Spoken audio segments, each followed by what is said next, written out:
Oh, hi, team. Thanks for showing up for your learning once again. It's Grant, the SAT Genie. Today, we're looking at practice tests and the important role that they're going to play in granting our SAT wishes.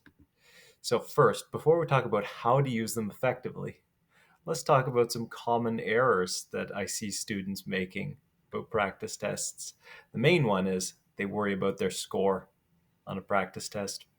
All right, stop and think about that for a moment. What university is going to open their door to you or say, here, have a scholarship because you did really well in a practice test? And if you find an answer to that question, let me know.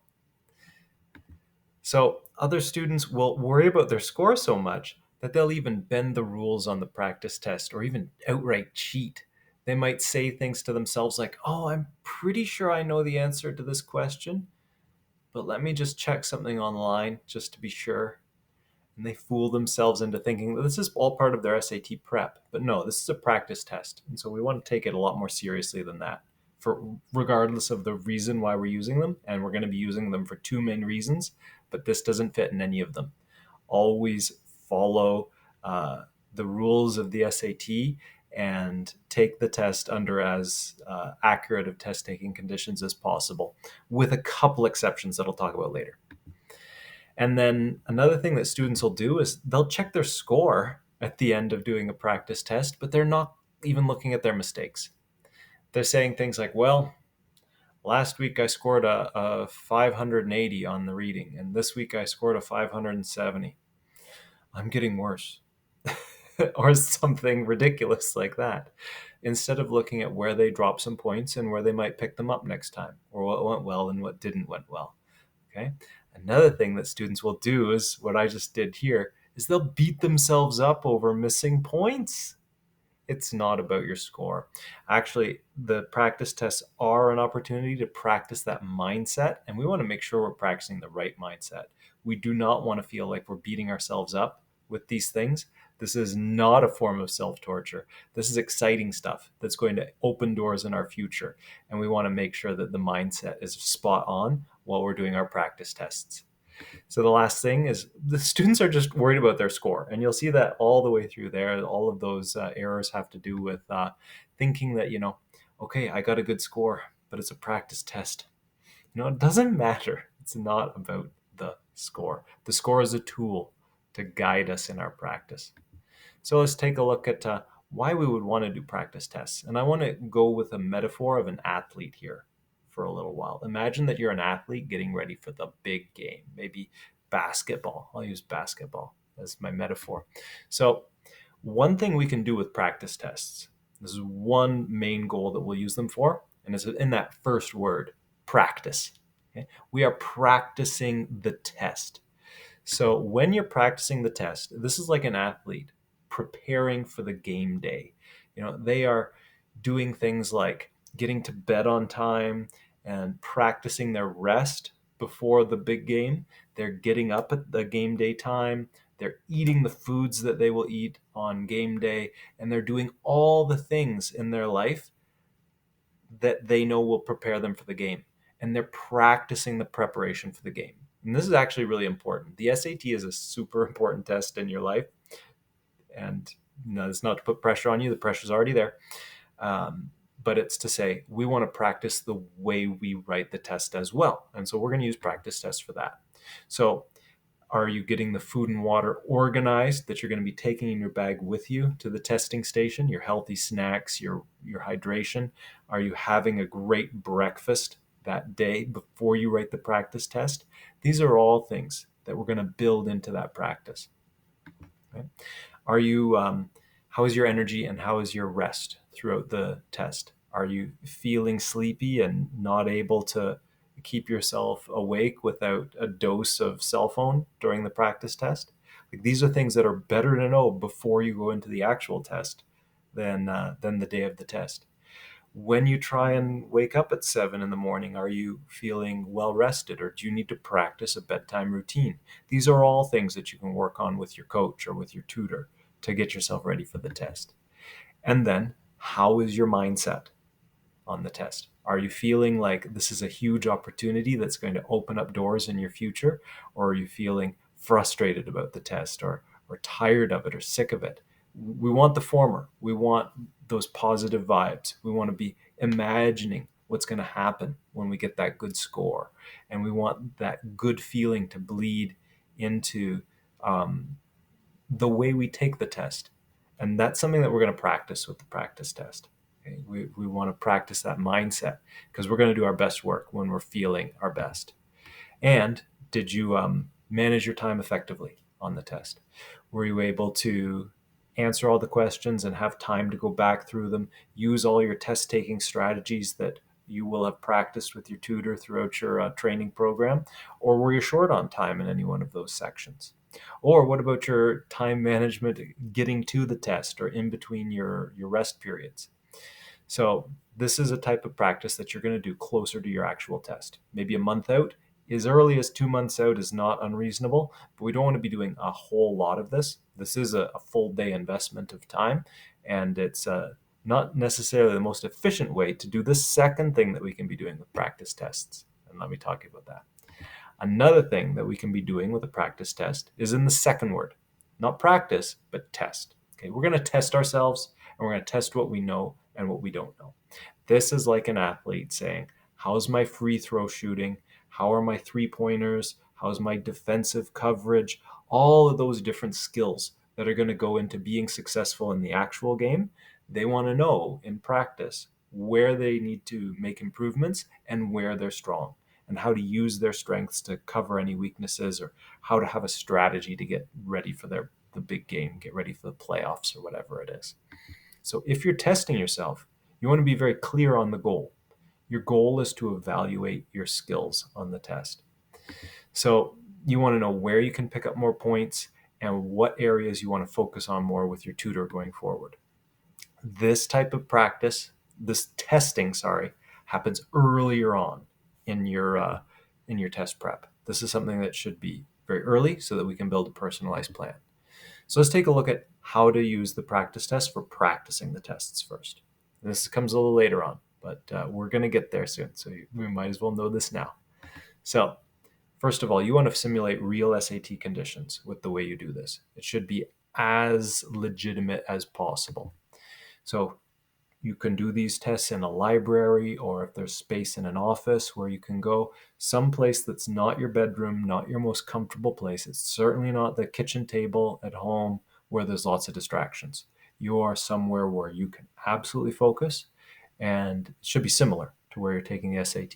Maybe at school, if you can do this in the auditorium, or you can do this at the school library, or good places if you have the stretch of time available. So when? Ideally, started at 8:30 a.m. or the same time where you will be writing the test. It should be happening after you've had that great breakfast, after you've had your morning routine that you've planned to set your mindset, after doing your centering exercises and getting your mindset right on to perform your best at the test. You're going to follow a timer. You can find a timer, a test timer on Khan Academy, or you can program one on your phone.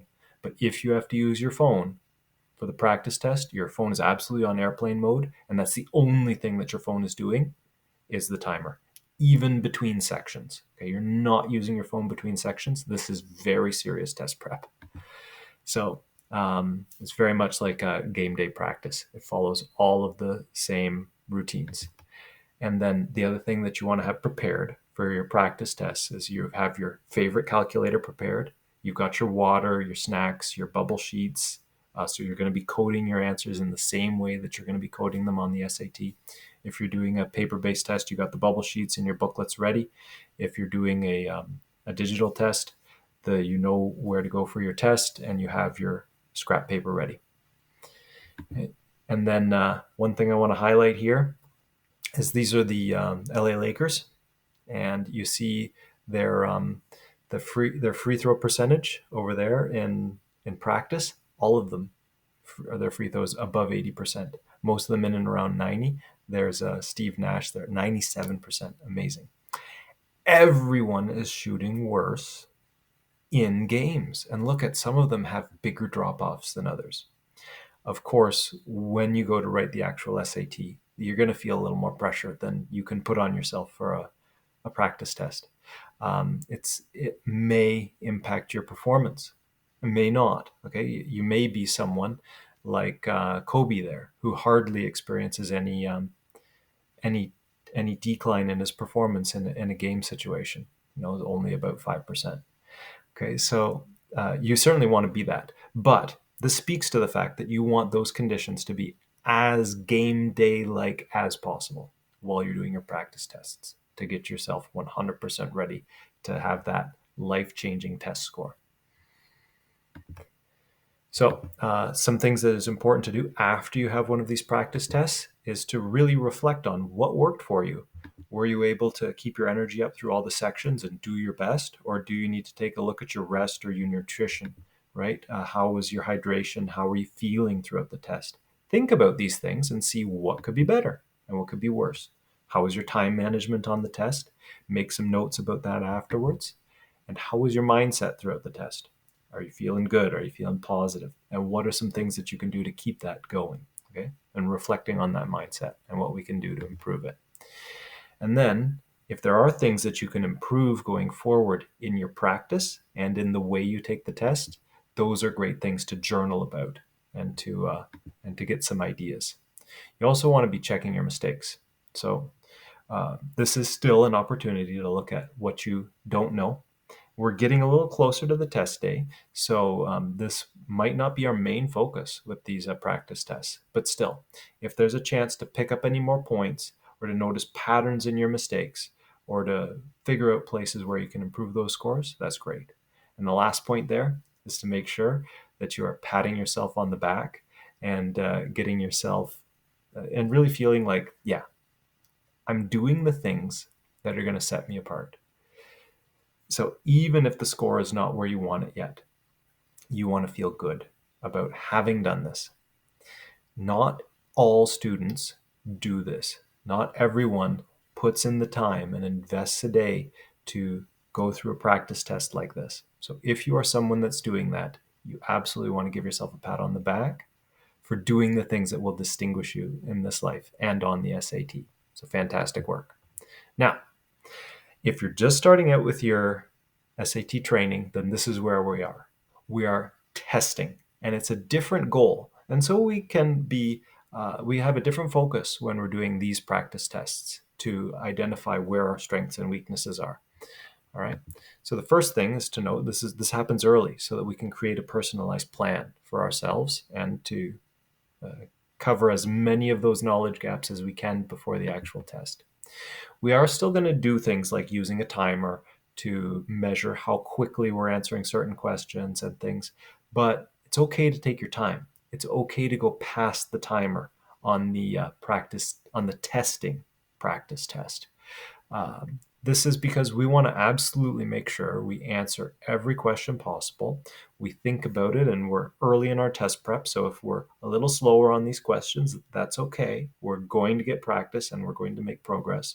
But if you do notice, I'm spending a long time on these types of questions, circle those, highlight those, and make a note as you're going because you want to get that information down during that process because that's when that information is going to be the most accurate. And the feedback that you have on these types of questions are the problematic ones. I want to practice them more. Okay. Another thing that you're doing is evaluating your confidence on every question as you go. And a quick, even just G or C, like I guessed, write a G next to that question. Or I'm confident, write a C. That's okay. You can do that. But I prefer using a 5-point scale where you rate them from 1, absolutely not confident, no idea, all the way to 5, like 100% confident. I'm really good. Maybe something like a 3 or a 4 might be, I'm pretty sure it's that answer. I'm sure it's not those two, so I'm not just guessing, and you're going to use that scale 1 to 5 to rate your confidence on each question as you go. And that's going to help us look back and say, what are some areas where it's obvious we need to do the work? And what are some areas where we're probably good there? Okay. And another thing is we're still managing that mindset. We're still feeling great. We're getting started early on our test prep. We've got 2 months. We've got 6 months. The test is down the road and we are getting a very clear picture of where we're going. Maybe it's even sooner. Maybe you're doing this process and you're only getting started a month ahead or a couple weeks. Well, this is still the first step, and it's the right step to take at the beginning of your SAT prep. So you want to feel good about doing that. You are doing the things that not everyone is doing, and it's going to show up in your life. Another thing that you can do here is you don't need to simulate the same test taking conditions that might be uncomfortable. I would prioritize mindset and comfort over realistic test taking scenario here. You want to feel good doing this, and all of your test prep should feel good. So this should as well. And then finally, again, don't worry about the score. The score is telling you where you are, and where you're going is going through those questions you didn't get and making sure that we can pick up those points, or at least the majority of them, by the time your actual test comes around. So you want to feel just like that kid feels there, where you've done the practice test, and this is going to be just like the real test, and you're feeling really good. That's something that we're going to have going forward. So we're going to first test, and then we're going to plan. All right. So we're going to learn what we know and what we don't know to create a plan for your studies. We're going to put that plan into your calendar. This is going to be one of the next things that we're going to do to map out that study. And then we're going to be revising and retesting that very regularly. Okay, so we want to have a plan also in the calendar for when we're going to be retesting individual skills. Maybe not a full SAT practice test like we just did, but certainly skill by skill, and following that plan that's in our calendar.